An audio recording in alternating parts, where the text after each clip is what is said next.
બનાસકાંઠાના થરાદ ખાતે આશા વર્કર બહેનોએ પોતાની વિવિધ માંગણીઓને લઈને વિરોધ પ્રદર્શન કર્યું હતું। 4 મહિનાથી ઇન્સેન્ટિવ ન મળતા મહિલાઓમાં ભારે રોષ જોવા મળ્યો હતો।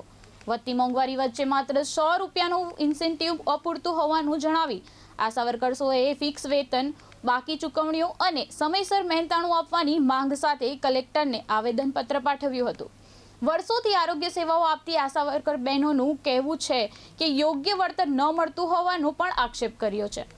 માંગણીઓ નહીં સ્વીકારાય તો પોલિયો કામગીરીના બહિષ્કારની પણ ચીમકી ઉચ્ચારી હતી। આપણા રોડ રસ્તે જતા કોઈને હેરાન કરવા છે તો પણ છેલ્લા અઠવાડિયેથી આપણે અહીંયા પોલીસ પરમિશન માટે ધક્કા ખાધા છે। આ કચેરીથી પેલા કચેરી, પેલા કચેરી, પેલા કચેરી, અને આજે લોકો કહે છે કે જો તમે રેલી કરશો તો તમારા પર કાયદાસરની કાર્યવાહી કરવામાં આવશે। આ ખરેખર ભારત દેશનું બંધારણની હત્યા ગણાય કે એક બાજુ આપણા માનનીય નરેન્દ્ર મોદી સાહેબ, મારી માતાઓ, મારી બહેનો, તમને કોઈ તકલીફ પડે તો મને આગળ લખજો, મને વોટ આપીને દિલ્હી મોકલો, અને તમને કોઈ તકલીફ પડે તો મને આગળ લખજો।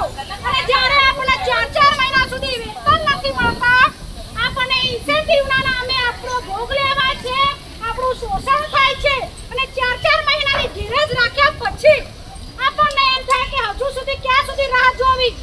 બાળકો રોજ આપણને કનકગત કરે છે કે મારા કપડા લાંબા છે, મારા યુનિફોર્મ લાંબો છે, અને એટલે આપણે ત્રાહિત થઈને અહીંયા ભેગા થયા છે કે આપણા મહેરબાન કલેક્ટર સાહેબને આપણે રજૂઆત કરીએ।